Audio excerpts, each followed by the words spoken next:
तो चलिए दोस्तों शुरू करते हैं आज की शानदार क्लास।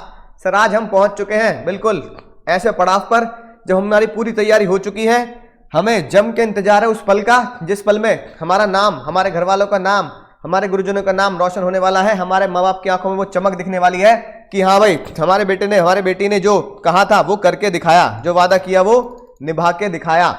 और वो पल है एग्जाम के आने वाले दिन। कुछ ही दिन बाद आपका वो एग्जाम है, वो घड़ी आने वाली है जिसका आप बरसों से इंतजार कर रहे हैं। आप खुद सोचें दोस्तों, आप खुद सोचें पिछले 6 महीने से आप किस चीज का इंतजार कर रहे हैं। पिछले 6 महीने से आप किस चीज का इंतजार कर रहे हैं। सर आप इस दिन का इंतजार कर रहे हैं कि जिस दिन आप एग्जाम हॉल में जाएंगे, बैठेंगे, एग्जाम देंगे, अच्छे नंबर लाएंगे, बढ़िया नंबर लाएंगे, रैंक लाएंगे और पास होंगे। अब वो घड़ी आ चुकी है, अब वो घड़ी आ चुकी है। पिछली इतनी जर्नी की हमने तैयारी करी, अब वो घड़ी आ चुकी है। तो उससे घबराना क्यों? उससे घबराना नहीं है, डट के सामना करना है, खुशी से सामना करना है, एक्साइटमेंट से सामना करना है कि अब आखिरकार वो दिन आ गया जिसके लिए मैंने 6 महीने तक वेट किया है कि नहीं बात। तो दोस्तों चलिए बिना समय गवाए शुरू करते हैं उस दिन की तैयारी का, है ना, अगला पड़ाव कि हमें पता होना चाहिए कि एमटीपी क्या होती है, मॉडल टेस्ट पेपर क्या होते हैं। कुछ इस तरीके से आपको एग्जाम में पेपर आएगा तो मैं 3 घंटे उसे घर पे बैठ के लिखूंगा और लिखने के बाद मुझे पता लगना चाहिए कि इन 3 घंटे में क्या मैंने वो पूरा का पूरा पेपर सॉल्व कर दिया या नहीं कर दिया। और अगर कर दिया है तो मैं एग्जाम में भी फाइनल जब हम खेलने जाएंगे तो फाइनल में भी मैं 3 घंटे में वो खेल खत्म करके वापस आने वाला हूं। तो चलिए शुरू करते हैं। आप घर पे लिख के देखेंगे, मैं आपके साथ डिस्कस करूंगा। एमटीपी 2 को आप घर पे लिखेंगे बिल्कुल दिलो जान से। जैसे हमने टेस्ट भी लिए हैं 3-3 घंटे के, तो 3-3 घंटे के टेस्ट ईमानदारी से आप 2 से 5 लिख के देखेंगे, 2 से 5 लिख के देखेंगे, क्योंकि हमारा एग्जाम भी क्या है सर 2 से 5 पीएम का है। तो 2 से 5 पीएम कुर्सी पे बैठकर, टेबल पर कॉपी किताब रखकर लिख के देखने का ही हमारा कर्तव्य, धर्म, कर्म बनता है। तो सर इसी उम्मीद के साथ कि आप एमटीपी 2 को 2 से 5 में बहुत अच्छे लिख के देखेंगे और चेक करेंगे कि हाँ भाई मेरे पूरे नंबर आ रहे हैं नहीं आ रहे हैं। एमटीपी पहली मैं आपके साथ डिस्कस करने वाला हूं शानदार जानदार तरीके से। जी हां सर, शुरू करते हैं सर। सबसे पहला सवाल जो लिखा है साफ साफ कि क्वेश्चन नंबर 1 कंपलसरी है और बाकी 5 में से कोई भी 4 आप करेंगे, बाकी 5 में से कोई भी 4 आप कर सकते हैं अपने अकॉर्डिंगली। आप जो पहले 15 मिनट आपको मिलेंगे, जो पहले फर्स्ट 15 मिनट्स आपको मिलेंगे, है ना, उन पहले 15 मिनट्स में आप चूज कर ले, चॉइस कर ले कि आप कौन सा इन 5 में से कौन से 4 करने वाले हैं। तो क्वेश्चन नंबर 1 को पढ़ने की जरूरत नहीं है, सीधा क्वेश्चन नंबर 2, 3, 4, 5, 6 पढ़ेंगे और उन 5 में से कोई भी 4 चूज कर लेंगे कि हाँ भाई मुझे ये 4 क्वेश्चन एग्जाम में सॉल्व करने हैं। उस क्वेश्चन को मैं छोड़ दूंगा जिसमें मेरा कॉन्फिडेंस थोड़ा सा कम है, लेकिन हम यहां पे पूरा डिस्कशन करेंगे, सारे के सारे क्वेश्चन करेंगे, है ना, 6 के 6 डिस्कस करेंगे सर पहला क्वेश्चन जो कंपलसरी है, इसमें आपके पास कोई चॉइस नहीं है। आपको क्वेश्चन नंबर 1 100% करना है, 100% करना है विदाउट एनी चॉइस। तो सर अगर हमें क्वेश्चन को 100% करना है, विदाउट एनी चॉइस करना है, तो पहला क्वेश्चन पे ध्यान देंगे और मैं आपको बताता चलूंगा सर हमने ये बातें कहां पढ़ी हैं। सर एबीसी 4 पार्टनर है फर्म के। पहली लाइन से देखकर पता लगता है कि पार्टनरशिप का क्वेश्चन है, लेकिन ऐसा है नहीं, क्योंकि सबसे आखिरी में आपको पता लगेगा वो किस एक्ट से पूछ रहा है। तो कह रहा है decide the case as per the Indian Contract Act, यानी कि जब मुझे पता लग गया इंडियन कॉन्ट्रैक्ट एक्ट से क्वेश्चन पूछ रहा है तो मेरे दिमाग से निकल जानी चाहिए बात कि मैं पार्टनरशिप का क्वेश्चन से सॉल्व करूंगा। नहीं, आपसे कॉन्ट्रैक्ट एक्ट से क्वेश्चन पूछा गया तो पार्टनरशिप के सारे प्रोविजन दिमाग से उड़ जाने चाहिए, कॉन्ट्रैक्ट के सारे प्रोविजन आपकी खोपड़ी में, छोटी खोपड़ी में पहुंच जानी चाहिए। अच्छा, नाना पाटेकर की तरह, अच्छा बहुत अच्छा, ये छोटे दिमाग में अपने बात डाल ले, बहुत अच्छा है। समझ में आई कि नहीं बात? आ गई मेरी मौत का तमाशा देखने, बहुत अच्छा है। और अच्छे से ध्यान से पढ़ेंगे सर जॉइंट प्रॉमिस। ओरी दादा, जॉइंट प्रॉमिस का क्वेश्चन है। अपना सबसे फेवरेट टॉपिक जय वीरू बसंती वाली कहानी आपको याद आ गई होगी, जय वीरू बसंती वाली कहानी याद आ चुकी है, जिसमें से, है ना, राइट, इंसॉल्वेंट हो चुका है। इंसॉल्वेंट होते यानी क्या हो चुका है सर? डिफॉल्ट हो चुका है, डिफॉल्ट हो चुका है, डिफॉल्ट हो चुका है। बात समझ में आ गई सर? हाँ सर डिफॉल्ट हो चुका है। 1 मिनट जरा मैं पानी ले लूं, 1 मिनट पानी ले लूं जरा मैं।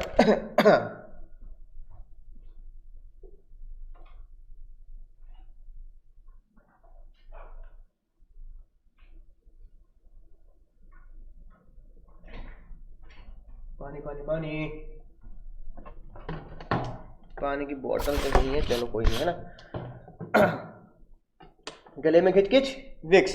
तो सर जॉइंट प्रॉमिस से हमारा क्वेश्चन आ चुका है, जॉइंट प्रॉमिस से क्वेश्चन आ चुका है। तो जॉइंट प्रॉमिसर में आप जानते हैं इंसॉल्वेंट हो गया। इंसॉल्वेंट होने का मतलब है एक बंदे ने डिफॉल्ट किया। तो सर अब इसकी कहानी है ना, राइट, आपको समझ में आनी चाहिए। कितने लोग बी एंड सी, सुनना ध्यान से क्या लिखा है, B and C insolvent, B और सी इंसॉल्वेंट हो चुके हैं, राइट। सी की एस्टेट से 50,000 मिले हैं, बी की एस्टेट से कुछ भी नहीं मिला। सबसे खतरनाक वर्ड है ये, A is compelled to pay whole of the amount to F. A को सारा पैसा एफ को देना पड़ गया। अब आप कैसे डिसाइड करेंगे? तो पहले मैं आपको है ना कई बार ये चीजें लिख के बता चुका हूं कि कैसे सॉल्व करेंगे। तो सबसे पहला मैं दोबारा आपको लिख के बताता हूं कैसे सॉल्व करना है। सबसे पहले लिखेंगे बीच में, कॉपी के बीच में लिखेंगे आंसर नंबर 1, फिर यहां लिखेंगे आप सॉल्यूशन ए, है ना, ए का सॉल्यूशन है, ए का सॉल्यूशन है, ए का सॉल्यूशन है, राइट, ए का सॉल्यूशन है। अब पहले मैं आपको बताता हूं हमें स्टेप 1 में क्या लिखना होता है सर। स्टेप 1 में हम लिखते हैं प्रोविजन। आप क्या कोई भी बालक मुझे बता सकता है जॉइंट प्रॉमिसर का जो क्वेश्चन आया है ये किस सेक्शन से रिलेट करता है, किस सेक्शन से रिलेट करता है सर, ये बता सकते हो सर? सर जॉइंट प्रॉमिसर का सेक्शन 42, और अगर एक पार्टी डिफॉल्ट करती है तो सेक्शन 43, यानी सेक्शन 42 और 43 को हमें डिफाइन करना है, 43 को हमें डिफाइन करना है, ठीक है ना, राइट। कि अगर एक पार्टी डिफॉल्ट करती है और एक ही बंदे से हमने सारा पैसा ले लिया तो अब इस केस में क्या है, अब इस केस में देखेंगे सर हमने प्रोविजन लिख दिया, फिर हम एनालिसिस लिखेंगे, फिर हम एनालिसिस लिखेंगे। सर एनालिसिस में क्या लिखना है, एनालिसिस में कैसे लिखना है ध्यान रखेंगे। हमने देखा कि sir A B C D है ना, ए क्वेश्चन पेपर आपके पास है, सी डी है ना, right.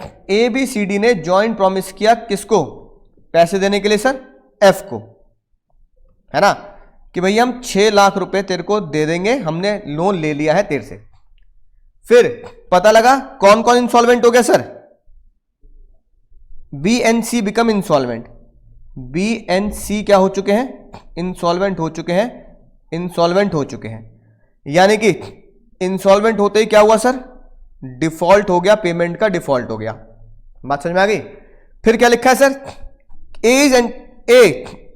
A is compelled to pay the whole amount, है ना, क्वेश्चन पेपर में लिखा है A is compelled to pay the whole amount. A ने 100% पेमेंट कर दी, A paid 6 lakh rupees, 6 lakh रुपए ए ने पेमेंट कर दिए, किसको सर, पूरे एफ को।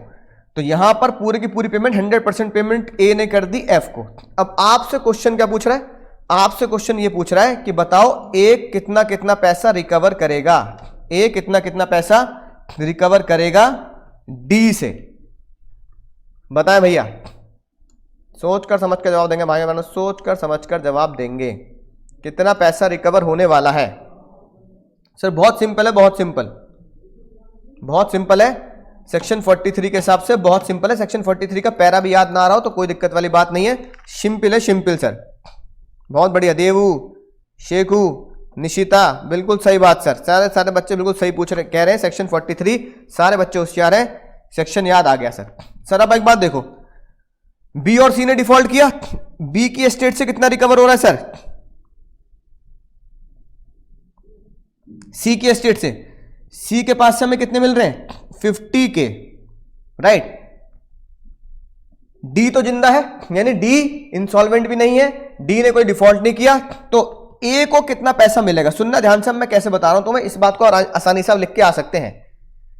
ए कहेगा डी से, और डी बहुत ईमानदार, डी कह रहा है भाई 6 लाख रुपए थे, 6 लाख रुपए हमने मिलके लिए थे चारों ने, तो एक बंदे कितने हो गए सर, एक बंदे के हो गए 1.5 लाख रुपए। तो डी कह रहा है भाई मेरे तो तू ये पकड़ 1.5 लाख रुपए, ये ले भाई तू सारे पैसे दे के आया, 1.5 लाख रुपए पकड़, क्योंकि सारे के सारे पैसे ए ने दिए हैं, ए ने एंटायर अमाउंट दे दिया 6 लाख रुपए एफ को। तो डी कह रहा है भाई 1.5 लाख रुपए तो ये ले भाई मेरी तरफ से 1.5 लाख रुपए, मेरा हिसाब तो पूरा हो गया। ए कह रहा है हिसाब पूरा नहीं हुआ, हिसाब पूरा नहीं हुआ। 43 में ये लिखा है अगर दूसरे जॉइंट प्रॉमिसर डिफॉल्ट करते हैं तो हमें मिलकर झेलना पड़ेगा, ठीक है सर। सी की एस्टेट से कितने रुपए मिले, 50, तो ये 50 किसके पास चले गए, ए के पास चले गए, ए के पास 50 चले गए सी के पास से जो मिले, राइट। अब अगर मैं बोलूं बी और सी का डिफॉल्ट कितना है, अगर मैं बोलूं बी और सी का डिफॉल्ट कितना है, तो सी का रिमेनिंग डिफॉल्ट, सी का रिमेनिंग डिफॉल्ट कितना रह गया सर, 1,00,000 रुपए। बी का रिमेनिंग डिफॉल्ट कितना रह गया, बी का तो एस्टेट से कुछ भी नहीं मिला, बी के एस्टेट से कुछ भी नहीं मिला, उससे डिफॉल्ट कर दिया, इंसॉल्वेंट हो गया, तो बी के पूरे रह गए सर 1,50,000 रुपए। 1,50,000 रुपए रह गए, बिल्कुल सर बिल्कुल रह गए। टोटल डिफॉल्ट, टोटल डिफॉल्ट जो होता है वो कौन झेलता है, total default of the other joint promisor will be bear by remaining joint promisor. Remaining joint promisor कौन हो गए सर, ए और डी।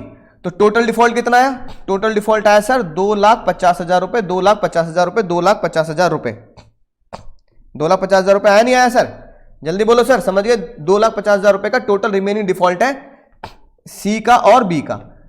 अब सी और बी टोटल 2,50,000 रुपए झेलेंगे, तो डी कह रहा है भाई टोटल डिफॉल्ट किसको झेलना है, टोटल डिफॉल्ट ये झेलना है ए को और बी को मिलकर, सॉरी बी कह रहा हूं डी को, है ना, ए को और डी को मिलकर, ए और डी को मिलकर झेलना है।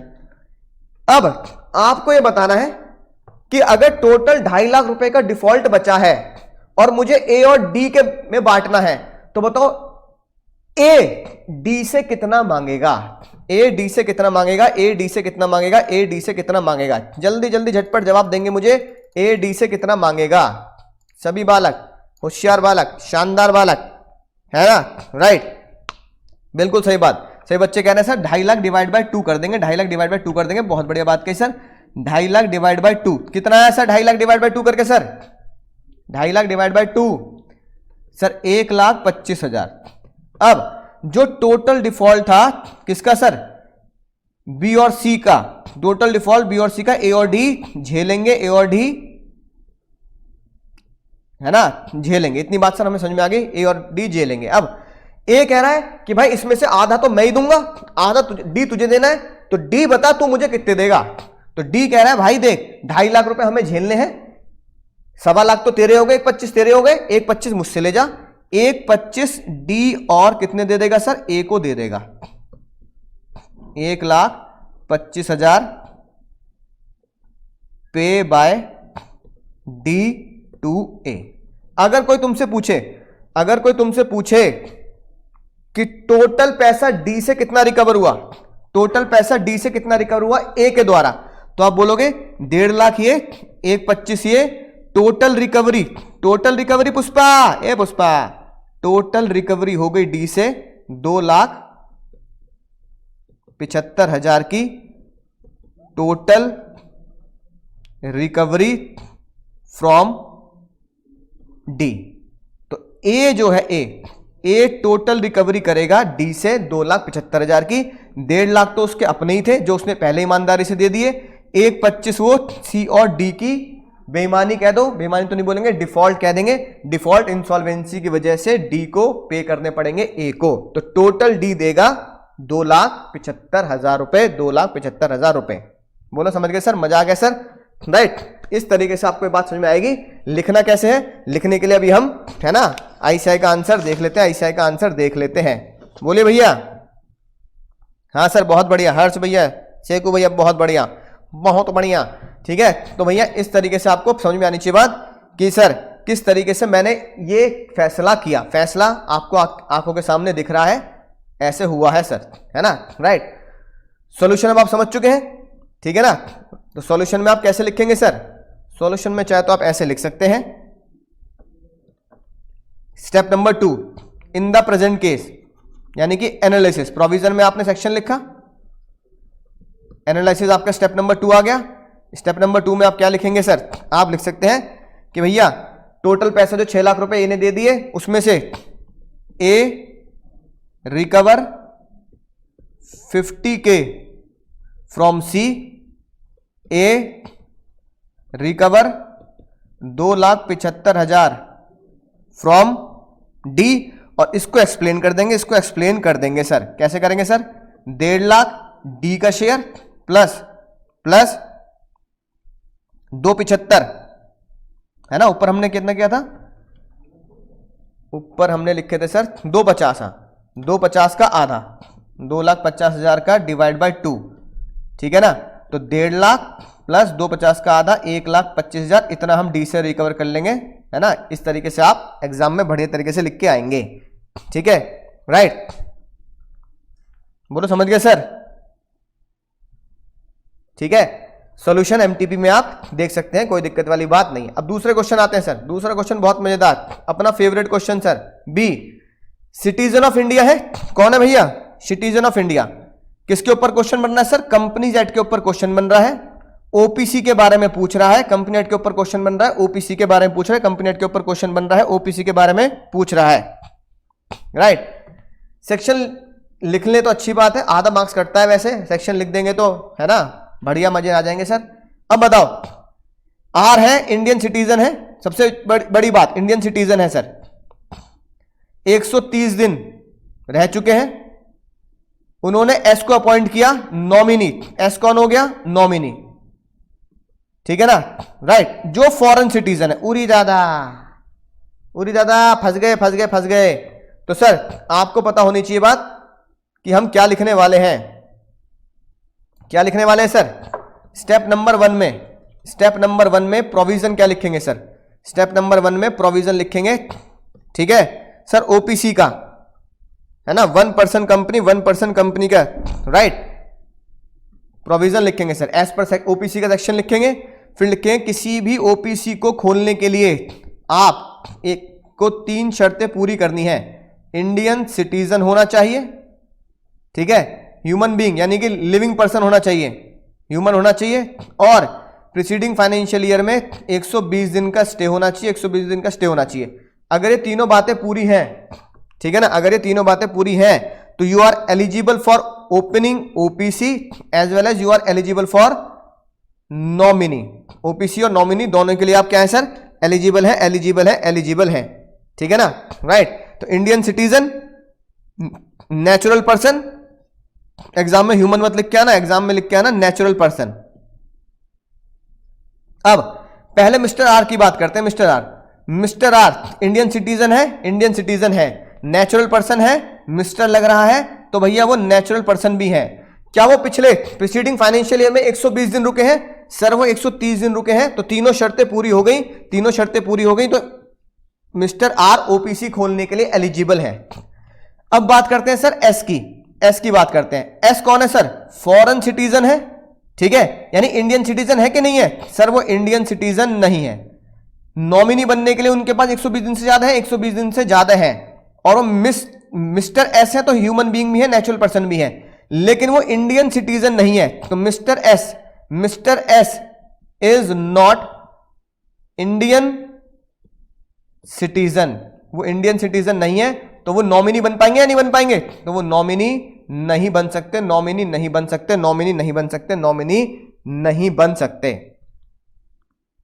ठीक है ना,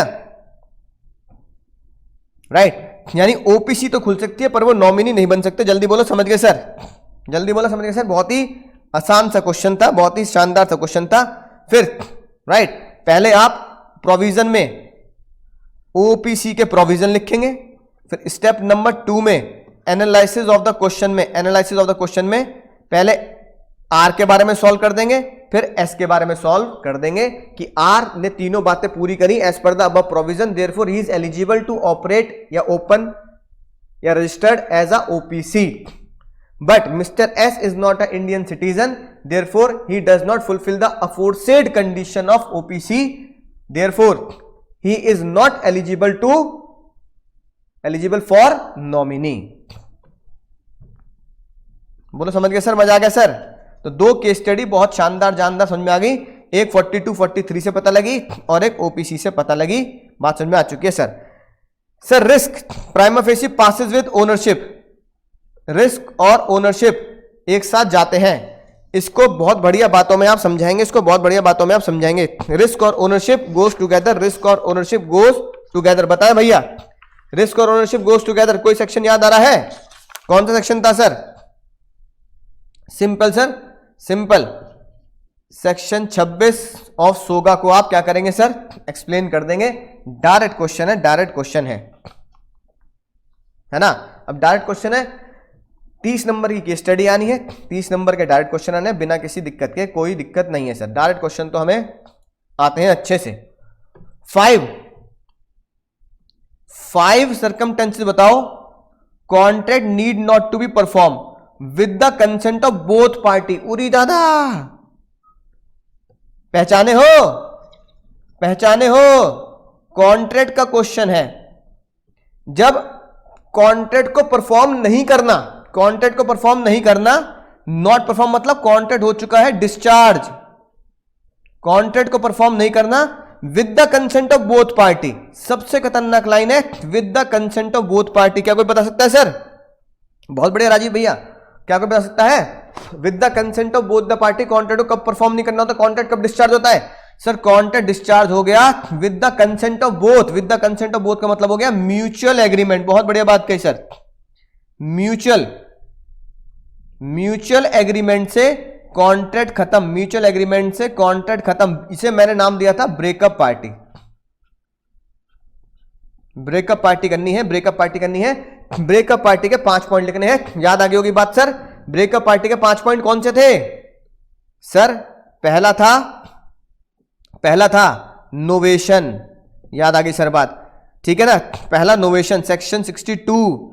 फिर कौन सा था सर? रिसेशन। रिसेशन में अपने नोट्स के आगे आंटी जी है ना कॉन्ट्रैक्ट को फाड़ रही हैं, सेक्शन 62।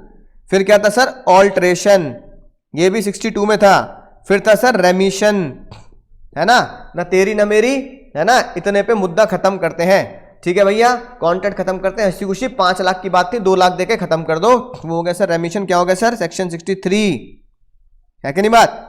राइट, बोलो सर। और 5वां कौन सा था सर? 5वां कौन सा था सर? वेवर, ठीक है। तो ये sir novation, rescission, alteration, remission, waiver, ये 5 बातें आपको लिख के आनी है बहुत बढ़िया तरीके से। ये 5 बातें आपको लिख के आनी है। सारे बच्चे बिल्कुल सही जवाब दे रहे हैं सर, ठीक है। नोवेशन, ऑल्ट्रेशन, रिसेशन, वेवर, बहुत बढ़िया, बहुत बढ़िया।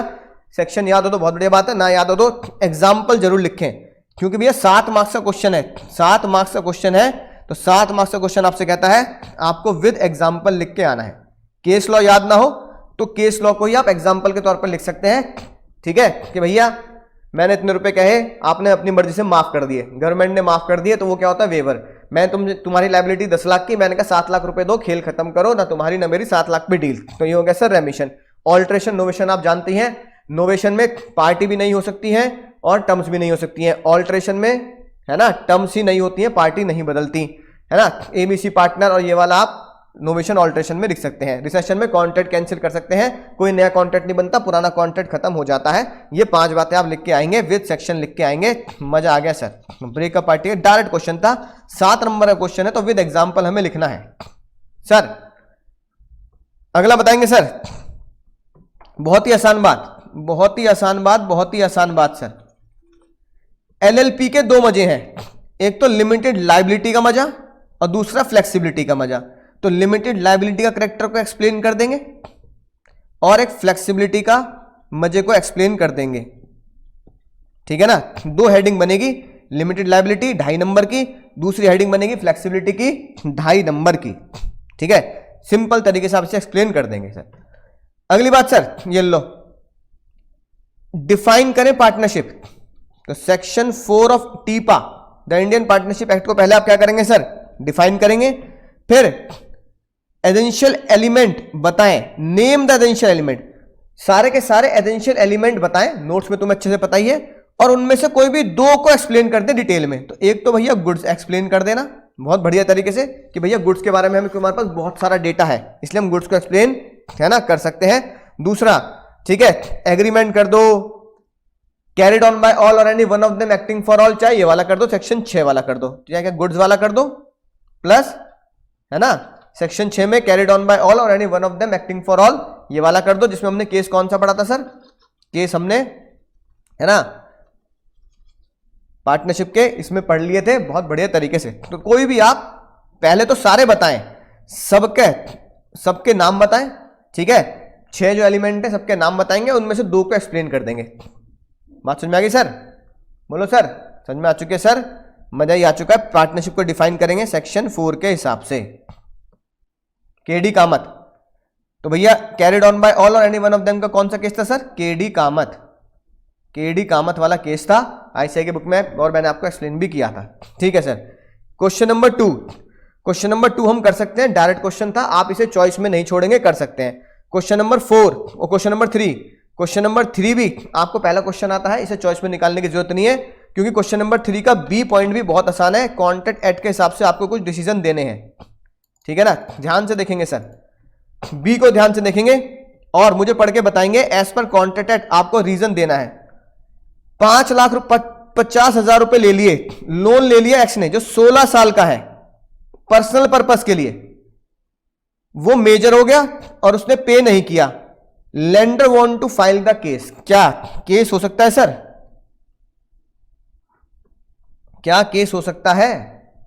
जल्दी बोलिए भैया, क्या केस हो सकता है? ए पुष्पा, क्वेश्चन को पढ़ते हैं फिर से और बताइए क्या केस हो सकता है क्या?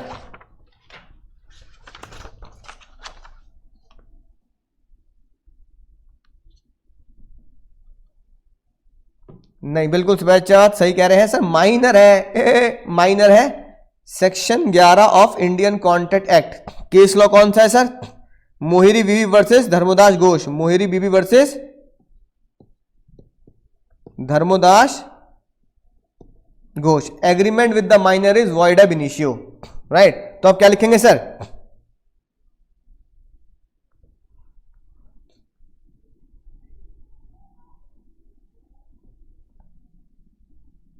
क्या लिखेंगे सर? क्या रेटिफाई किया जा सकता है? तो आप क्या बोलोगे सर? तो सेक्शन 11 के हिसाब से, है ना, क्या आप इसको रेटिफाई कर सकते हैं? तो एक तो रेटिफिकेशन भी अलाउ नहीं है ना। सेक्शन 11 के हिसाब से आप क्या पढ़ेंगे sir? Agreement with the minor is void ab initio, ratification not allowed on majority. Mohiri Bibi versus Dharmadas Ghosh. साथ में आप लिख देंगे सेक्शन 68 से रिकवर किया जा सकता था if there is a necessity, if there is a necessities, अगर नेसेसरीज है तो ही रिकवर किया जा सकता था। पर इस केस में कहीं भी नहीं लिखा कि नेसेसरी के लिए लोन लिया गया है। देयरफॉर आंसर क्या लिखेंगे? Loan can not be recover, loan can not be recover, loan can not be recover, क्योंकि एग्रीमेंट एनफोर्सेबल बाय लॉ नहीं है। तो मैंने 3 चीजें बताई, Mohiri Bibi Dharmadas Ghosh, ratification not allowed on the majority, ठीक है, राइट। और फिर सेक्शन 68 भी बता दिया कि इस क्वेश्चन में कहीं भी नहीं लगता कि नेसेसरीज प्रोवाइड की गई हैं, तो it can not be recover also. आसान बात थी, लिख सकते हैं। यानी क्वेश्चन नंबर 3 को हम नहीं छोड़ेंगे एग्जाम में। क्वेश्चन नंबर 3 को एग्जाम में छोड़ना मूर्खता होगी, हम ये बात समझ चुके हैं। पहला भी आता है, बी का फर्स्ट पार्ट भी आता है। जे पढ़ते हैं सर, जे क्या बताओ, जे में कोई दिक्कत है क्या? जे में कोई दिक्कत है क्या? तुम ये बात जानते हो, जे कॉन्ट्रैक्ट ने कार्गो का फॉरेन पोर्ट, जे गवर्नमेंट आफ्टरवर्ड, ओहो, कॉन्ट्रैक्ट होने के बाद डिक्लेयर वॉर। अब बताओ, Therefore the contract could not be fulfilled. K want to file a suit against J. क्या K J के खिलाफ केस कर सकता है? बोलो, कर सकता है क्या? पहले तो पहले क्या था? पहले कॉन्ट्रैक्ट में एंटर किया, सब कुछ ठीक था। पहले कॉन्ट्रैक्ट में एंटर किया, सब कुछ ठीक था। जे की गवर्नमेंट ने बाद में वॉर डिक्लेयर कर दी, तो जो कॉन्ट्रैक्ट है ना, जे की गवर्नमेंट ने वॉर के टाइम पे डिक्लेयर कर दिए, तो ये भैया पहले सब कुछ ठीक था, तो ये लग गया अब तक 56। नाना पाटेकर का अब तक 56। बहुत अच्छा, अपने दिमाग में बात डाल ले, अब तक 56। अब तक 56 में कौन सा सर? सुपरवीनिंग इंपॉसिबिलिटी, सुपरवीनिंग इंपॉसिबिलिटी, सुपरवीनिंग इंपॉसिबिलिटी, ठीक है सर, हाँ, सुपरवीनिंग इंपॉसिबिलिटी। अब साथ के साथ आप क्या लिख सकते हो सर? एलियन एनिमी वाला कॉन्सेप्ट भी लिख सकते हो, जो हमने सेक्शन 11 में पढ़ा था कि agreement with the alien enemy जो होते हैं वो वॉइड हो जाते हैं जैसे ही वॉर डिक्लेयर हो जाती है। और सुपरवीनिंग इंपॉसिबिलिटी, यानी कि मैं सुपरवीनिंग इंपॉसिबिलिटी से भी आंसर दूंगा और एलियन एनिमी से भी आंसर दूंगा। आंसर दोनों में सेम आएगा। आपको दोनों आंसर देने हैं, दोनों आंसर लिखने हैं, दोनों आंसर देने हैं, ठीक है। अब क्योंकि सुपरवीनिंग इंपॉसिबिलिटी की वजह से भी कॉन्ट्रैक्ट क्या हो चुका है सर, वॉइड हो चुका है, इसलिए आप क्या बोलोगे, K want to file the suit, therefore आप क्या बोलोगे, K is not eligible to file suits against J. K eligible नहीं है कि वो जे के खिलाफ केस कर सके, के एलिजिबल नहीं है कि वो जे के खिलाफ केस कर सके, राइट। तो सेक्शन 56 बताएंगे, एलियन एनिमी बताएंगे, है ना। सेक्शन 11 वाला एलियन एनिमी बताएंगे, एलियन एनिमी बताएंगे। बोलो समझ गए सर। तो 56 से और एलियन एनिमी दोनों से आंसर देना है। कई बच्चे एलियन एनिमी से देके आ जाएंगे आंसर, तो भी भैया बात नहीं बनती। कई बच्चे 56 से भी देके आएंगे तो भी इतनी बात नहीं बनती। आपने वॉर के बारे में, है ना, लड़ाई के बारे में जहां जहां पढ़ रखा है वो सारी बातें आप लिख के आएंगे। हमने 2 ही जगह पढ़ रखा है वॉर के बारे में, सेक्शन 56 और एलियन एनिमी सेक्शन 11। तो सेक्शन 56 और 11 दोनों के आंसर आपको देके आने। बोलो समझ के सर, मैं दोनों लिख के आऊंगा, है कि नहीं बात, ठीक है सर, राइट। एलियन एनिमी आप लिख सकते हैं, पब्लिक पॉलिसी के अगेंस्ट है तो कॉन्ट्रैक्ट खत्म ही हो जाता है ना। बात समझ में आ गई ना, बात समझ में आ चुकी है सर। दोनों बातें आप दोनों प्रोविजन लिख के आएंगे, कहेंगे एक फाइल नहीं कर सकता, बाद में वॉर हो चुकी है। 4 सर बताना भैया, 6 मार्क्स का क्वेश्चन है, बहुत ही टुच्चा डायरेक्ट क्वेश्चन है। Discuss the right of unpaid seller against the buyer. बच्चा एग्जाम में गलती क्या करता है, बच्चा एग्जाम में गलती क्या करता है, बच्चा एग्जाम में पता क्या गलती करता है, बच्चे के एग्जाम में गलती होती है, बस जैसे उसने देखा राइट ऑफ अनपेड सेलर, पता क्या लिख के आएगा, सर राइट ऑफ लियन लिखाया मैं तो, सर राइट टू स्टॉप भी लिखाया, stoppage in transit, sir right to resale भी लिखाया, सर दनादन सेक्शन 46 है ना, 47 50 ये तीनों सेक्शन चिपका के आ गया, मजा आ गया सर। विच सेक्शन लिख के आऊं, 46 भी लिखा है, 47 भी लिखा है, मजा आ गया सर, और 50 भी मुझे याद था, मजा आ गया सर, मजा आ गया सर, मजा आ गया सर। इतने सेक्शन लिख दिया, अगर बच्चे की जान लोगे। 46 47 50 तीनों चिपका के आया हूं। आई से भैया, आई से स्त्री है, कुछ भी कर सकती है, आवाज आएगी लगा लो कांटे, कांटे लगेंगे। क्यों, right of unpaid seller against the goods नहीं लिखना। तुम ये क्या लिख के आए हो, ये जितने भी सेक्शन है ये है right of unpaid seller against goods. वो पूछ रहा है right of unpaid seller against buyer, यानी वो जस्ट इन रेम नहीं पूछ रहा, वो पूछ रहा है just in personam, just in personam, just in personam, just in personam, just in personam. बात समझ में आई, देखा राजीव जी भी ये बोल रहे हैं, ठीक है। Right of लियन stop, right of resale, है ना, देखा यहीं फंस गए।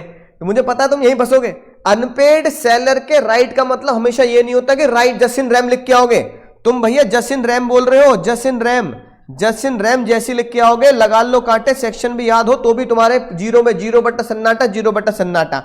भैया वो क्या पूछ रहा है, अगेंस्ट द बायर पूछ रहा है, तो अगेंस्ट द बायर लिख के आना, अगेंस्ट द बायर लिख के आना है, डायरेक्ट क्वेश्चन। अब अगेंस्ट द बायर में क्या लिखूंगा मैं सर, अगेंस्ट द बायर में लिखूंगा स्यू फॉर द प्राइस, पैसों के लिए केस करूंगा, सेक्शन 55 ये लिख के आऊंगा सर।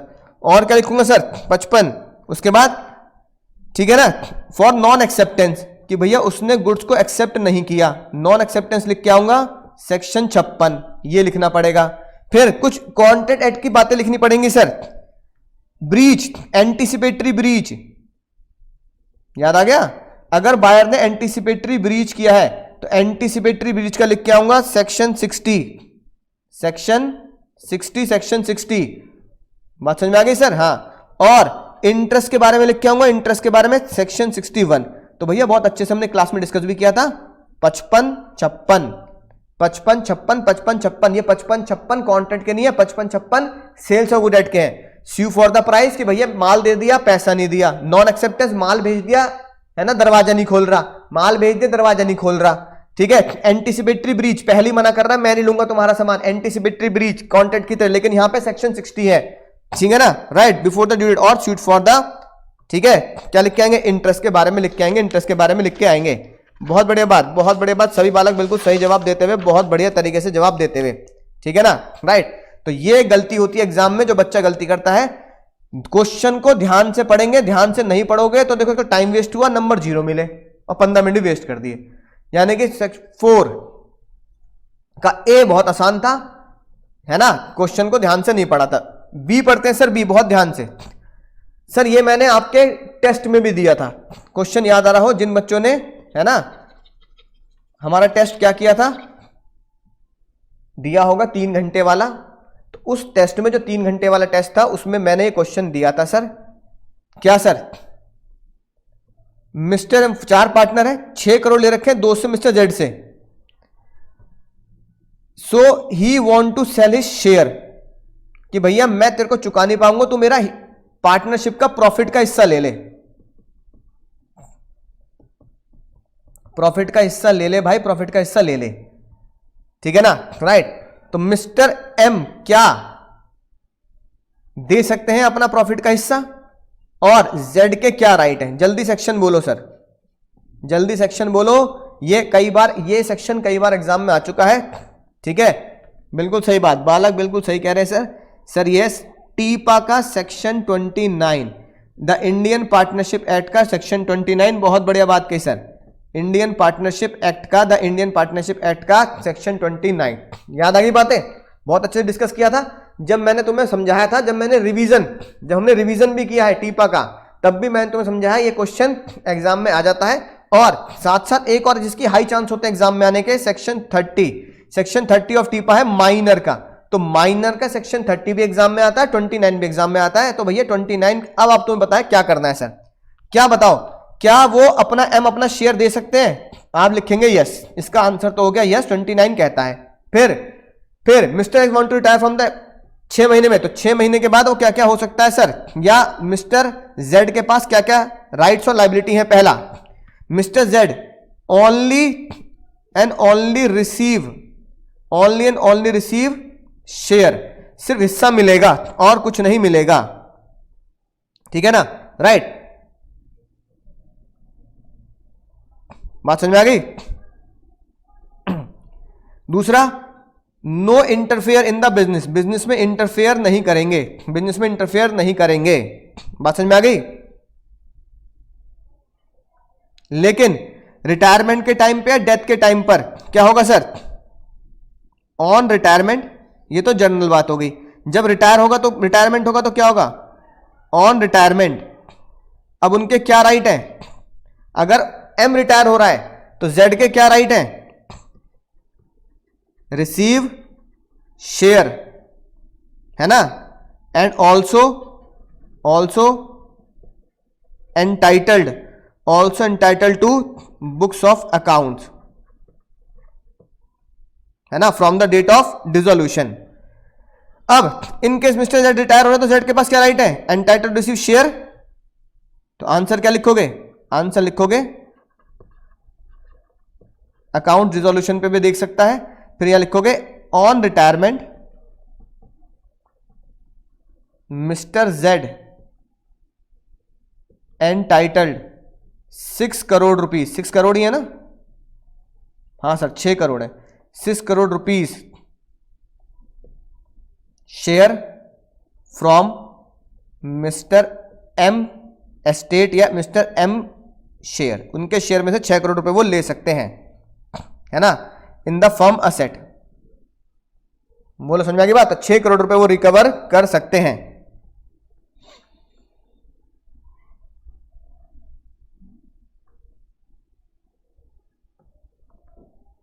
बोलो समझ गए सर? हाँ, तो सर ये बात आप आराम से लिख सकते हैं 29 की। तो 6 करोड़ रुपए तक का जितनी भी एसेट होगी फर्म की वो रिकवर कर सकते हैं उसके हिस्से में से। तो 6 मार्क्स का क्वेश्चन था। अगर आपको फिर भी बातें याद ना आ रही तो आप इसको छोड़ सकते हैं, कोई दिक्कत वाली बात नहीं है, ठीक है ना। 5वें क्वेश्चन पे आएंगे सर। 5वां क्वेश्चन क्या कहता है, ध्यान से देखेंगे 5वां क्वेश्चन क्या कहता है। सोनल, ये वही क्वेश्चन है जो हमारे नोट्स में भी है सर। केस लॉ भी शायद आपको याद आ जाए, नहीं केस लॉ याद आया तो कोई दिक्कत वाली बात नहीं है, बताएं सर।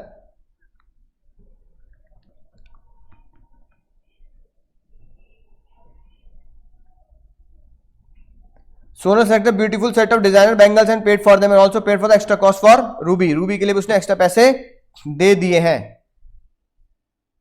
ठीक है। Jeweler requesting to come back and we can later deliver the bangles. When she came back after a week, she delivered the take the bangle. She noticed that due to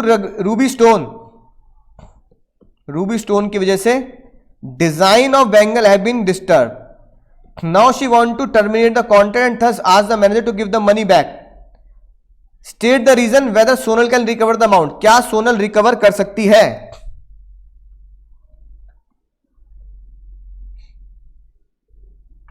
बोलो.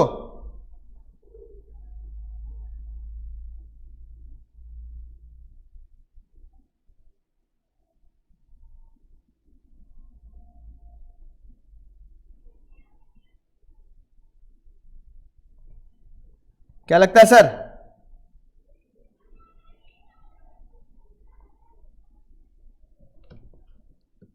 दूसरा, what would you answer? Jailer say that he can change the design but he will change the extra cost. वो design change कर देगा और extra cost लेगा.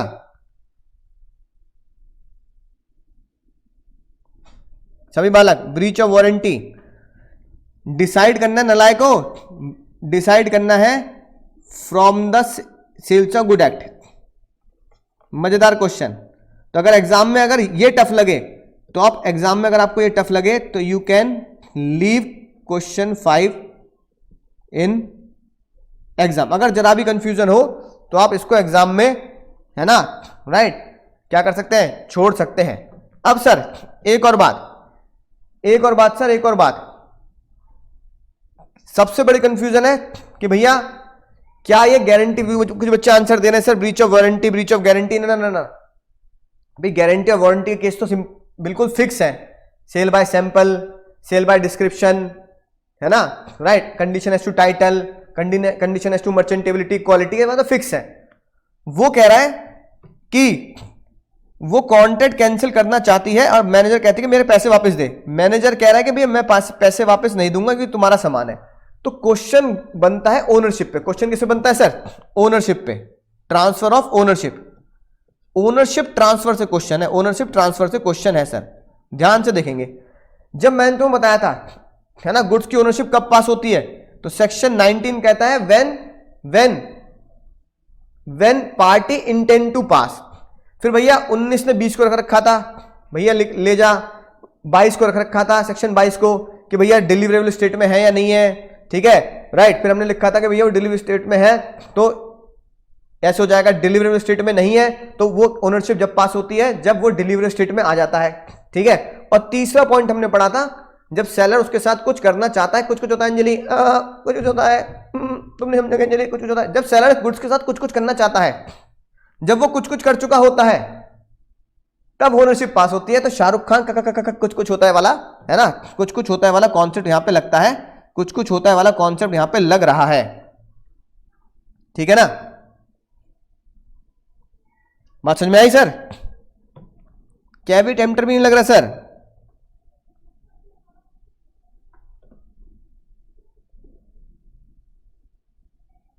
है ना, कुछ कुछ होता है वाला कॉन्सेप्ट. सर इस कॉन्सेप्ट में क्या था? इस कॉन्सेप्ट में यह था कि when seller done some act with the goods then only ownership is transferred. है ना, जैसे मैंने तो बताया कि भैया हलवाई है, वो कह रहा है मैं मिठाई तोलना चाहता हूं, मैं मिठाई फिर से तोलना चाहता हूं. ठीक है, मैं तुम्हारे सामने डब्बे को पैक करना चाहता हूं, मैं इसके साथ कुछ कुछ डब्बे को कुछ कुछ करना चाहता हूं, तब ओनरशिप पास होती है. ये वाला कॉन्सेप्ट इसमें लगेगा. ठीक है. अब देखो, अब पहला आंसर क्या निकला सर? तो ओनरशिप सेलर की है. ठीक है ना, तो आप क्या बोलोगे? Ownership transfer to Sonal when, only when, या लिख दो transfer to Sonal only after fulfilment of condition. जो वो कुछ करना चाहता है उसकी कंडीशन के बाद ही क्या होगा सर? सोनल के पास जाएगा. ठीक है ना. आप क्या बोलोगे? हेंस वो कंडीशन पूरी नहीं करी गई, hence Sonal can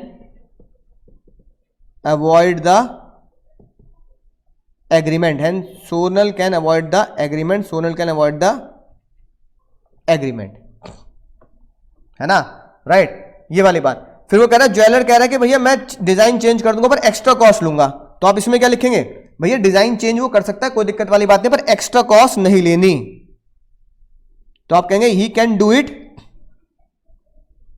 he can do it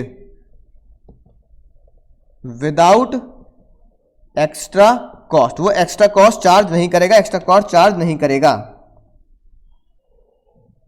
है ना, without extra cost from Sonal, Sonal से बिना एक्स्ट्रा कॉस्ट के वो चार्ज नहीं कर सकता। तो ये अभी तक के सारे क्वेश्चन में ये थोड़ा सा कह दो कि आप हाई लेवल का क्वेश्चन था या दिमाग लगाने वाला क्वेश्चन था, बाकी सारे क्वेश्चन बिल्कुल आसान थे। तो आप चाहें तो अगर आपको लगता है इसमें कंफ्यूजन है तो आप एग्जाम में क्वेश्चन नंबर 5 को छोड़ सकते हैं, बस इसीलिए पहले 15 मिनट में इसीलिए हमें क्वेश्चन नंबर 2, 3, 4, 5 पढ़ने हैं ताकि हमें पता रहे कि हाँ भाई मुझे इस क्वेश्चन में कंफ्यूजन है तो मैं इसको छोड़ दूंगा। अब आपने 5 छोड़ दिया है तो 6 तो आपको करना पड़ेगा, ठीक है ना, इतनी बात समझ आ गई सर। तो कुछ कुछ होता है वाला कॉन्सेप्ट था जो मैंने तुम्हें समझाया था, कुछ कुछ होता है अंजलि, कुछ कुछ होता है तुम नहीं समझोगे, तो भैया कुछ कुछ होता है वाले कॉन्सेप्ट से क्वेश्चन बना था, राइट, यानी कि शायद सेक्शन था 20, 19, 20, 21, 22, शायद 22 सेक्शन के आसपास ये क्वेश्चन बैठ रहा है ना, राइट।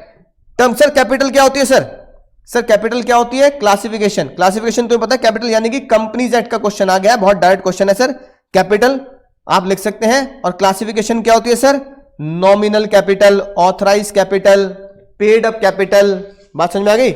ये सारी बातें आप कैपिटल की लिख सकते हैं, सारी बातें आप कैपिटल की लिख सकते हैं, issued capital, subscribe capital, called up capital, simple सी बात है सर, कैपिटल पे क्वेश्चन पूछा गया है, बिल्कुल बच्चों वाली बात, समझ गए मुन्ना मुन्नी। सर आखिरी क्वेश्चन, क्योंकि अगर 5 हमने एग्जाम में छोड़ दिया है तो 6 को तो करना पड़ेगा, 5 हमने एग्जाम में छोड़ दिया तो 6 को तो करना पड़ेगा, 5 हमने एग्जाम में छोड़ दिया है तो 6 को तो करना पड़ेगा। अगला क्वेश्चन देखेंगे सर, सुपरवीनिंग इंपॉसिबिलिटी, बिल्कुल डायरेक्ट क्वेश्चन है, डायरेक्ट क्वेश्चन 5 मार्क्स का सर, एग्जाम्पल के साथ आपको लिखना है। इफेक्ट क्या होता है सुपरवीनिंग इंपॉसिबिलिटी का सर, कॉन्ट्रैक्ट क्या होता है सर, वॉइड हो जाता है, आपको पता ही है। अब तक 56 सेक्शन 56 डायरेक्ट क्वेश्चन है, सेक्शन 56 का डायरेक्ट क्वेश्चन है ना, बात समझ में आ गई। इफेक्ट क्या होगा सर, एग्रीमेंट वॉइड होगा, ठीक है। तो सेक्शन 56 लिखेंगे, supervening impossibility, known by both the party, unknown by both the party, ये सारे एग्जांपल आपको लिखने हैं जो बिल्कुल क्लासरूम में बहुत बढ़िया तरीके से डिस्कस किए हैं।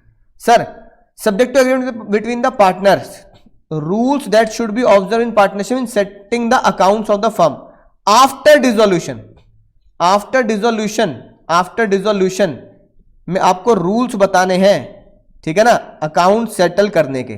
तो सर बच्चों वाली चीज है सर, बच्चों वाली चीज है, बच्चों वाली चीज है, याद आ गई बात। सर बताओ अगर लॉस को कैसे एडजस्ट करना है ना, और जो असेट रियलाइज हुई है, अकाउंट्स का क्वेश्चन है, असेट रियलाइज हुई है तो उसको कैसे करना है, और लॉस को कैसे कैसे पहले एडजस्ट करना है, बोलो जल्दी।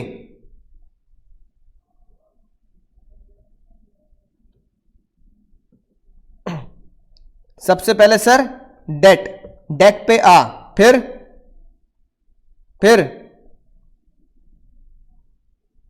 पार्टनर का एडवांस, फिर कैपिटल, फिर पीएसआर, जो भी बच गया पीएसआर में, है ना। लॉस की क्या कार्रवाई होती है सर, लॉस की कार्रवाई होती है पीसीओ, पहले कहां से देते हैं सर, पहले प्रॉफिट से, याद आ गया, फिर कैपिटल से, फिर घर से, ओन पॉकेट से। तो सर आपको ये लिख के आना, बहुत आसान सा क्वेश्चन था, बहुत आसान सा क्वेश्चन था। ये बातें कहां लिखी थी सर, ये बातें हम पढ़ चुके थे, बिल्कुल सही बात। कुछ बच्चे बहुत सही आंसर दे रहे हैं सर, सेक्शन 48, बिल्कुल एज पर सेक्शन 48। राजीव भैया बहुत बढ़िया बात कही आपने, बहुत बढ़िया बात कही, सेक्शन 48 के हिसाब से आपको आंसर देना है, और दोनों बातें बता देनी है कि अगर लॉस है including the deficiency of capital तो पीसीओ, असेट जो रियलाइज हुई है, असेट जो रियलाइज हुई है ना, उसकी डेफिशिएंसी कैसे करनी है sir? Outside debt, advance capital और फिर पीएसआर में बांट लेना अगर कुछ बच जाता है तो यानी कि 6 तो बहुत आसान था सर, है ना। 5 हमने भले एग्जाम में छोड़ दिया, पर 6 बहुत आसान था, 6 बहुत आसान था। आखिरी सर, आखिरी क्वेश्चन आता है सर, तुम पहचान सकते हो ये?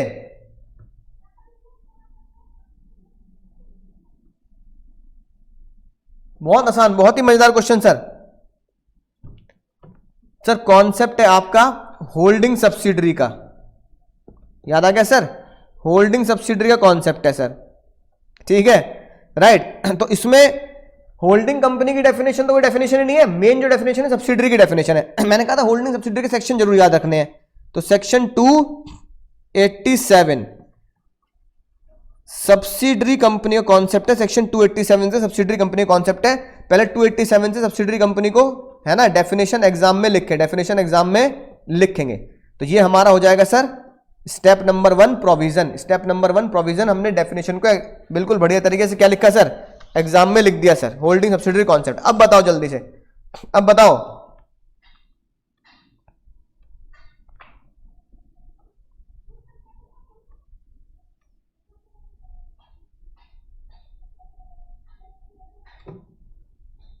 सब्सिडरी है या नहीं है? बोलो।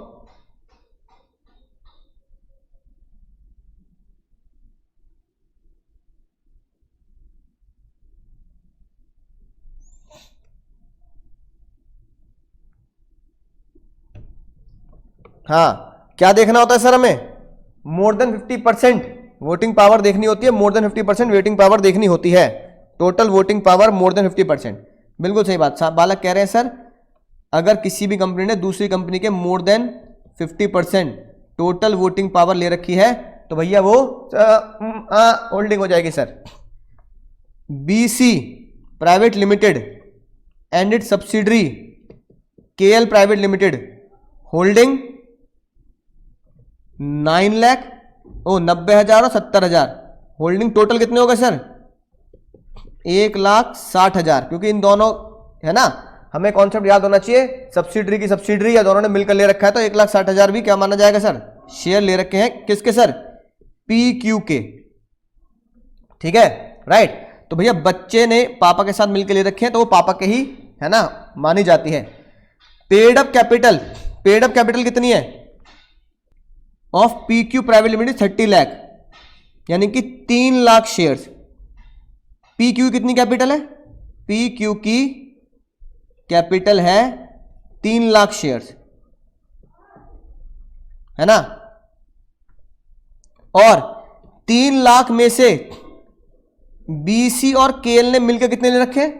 160, यानी कि मोर देन 50% उनके पास है, मोर देन 50% उनके पास है। इसका मतलब क्या है? तो आप क्या लिख सकते हो सर? आप लिख सकते हो एज पर सेक्शन 287 की आपने पहले डेफिनेशन लिख दी, ठीक है ना, फिर आप क्या लिखोगे? Yes as BC plus KL holding more than 50% capital in PQ, कितने सर? 1,60,000, है ना, which is more than 50% of, which is more than 50% of 3 lakh. तो इसका मतलब क्या है? PQ is the subsidiary, PQ is the subsidiary, PQ is the subsidiary, hence PQ private limited subsidiary of BC private limited. तो answer क्या लिखा sir आपने? PQ is subsidiary of BC private limited. बोलो रे मुन्ना, इतनी बात नोट हो गई सर?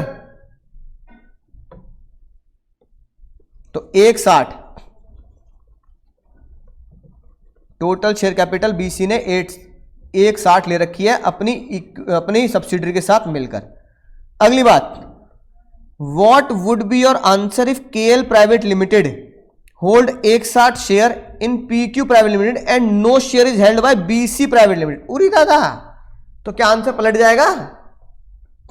बोलो भाई, एक बात देखो, BC ने KL के, है ना, BC KL की होल्डिंग है, तो ये हो गए दद्दू दादा, केएल क्या हो गए, पा पा पा पा, यानी कि BC holding more than 50% voting power of KL, more than, है ना, वोटिंग पावर ऑफ केएल। बात समझ में आ गई। अब केएल ने डायरेक्ट पी क्यू के क्या ले रखे हैं सर, 1,60,000 इक्विटी ले रखे हैं, विच is more than 50% voting power. यानी कि अब आप क्या बोल सकते हो, अब आप बोल सकते हो क्या केएल होल्डिंग हुई नहीं हुई, तो KL is holding of P Q, BC is holding of KL. और हमने कॉन्सेप्ट क्या पढ़ा था, सब्सिडरी की सब्सिडरी भी होल्डिंग की सब्सिडरी होती है, सब्सिडरी की सब्सिडरी भी होल्डिंग की सब्सिडरी होती है। अब ये होल्डिंग है ना, राइट, और केएल आगे वाले की होल्डिंग है, यानी कि हमने एक कॉन्सेप्ट क्या पढ़ा था, subsidiary of a subsidiary company is also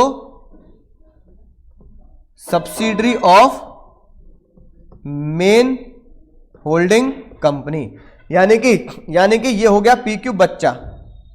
तो भैया पापा का बच्चा भी दद्दू का बच्चा ही माना जाता है, पापा का बच्चा भी दद्दू का बच्चा ही माना जाता है, पापा का बच्चा भी दद्दू का बच्चा ही माना जाता है।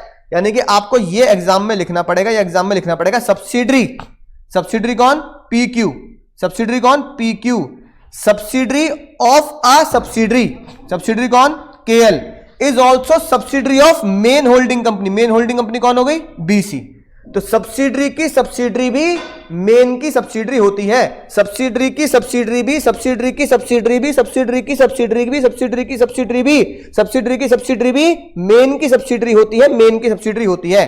तो आप क्या बोल सकते हो सर, आप बोल सकते हो पी क्यू होल्डिंग है, या पी क्यू आप बोलोगे sir P Q is also subsidiary of, hence P Q is also subsidiary of BC, P Q is also subsidiary of BC, P Q is also subsidiary of BC, यानी कि P Q भी subsidiary है BC की। Therefore answer remain same, answer remain same,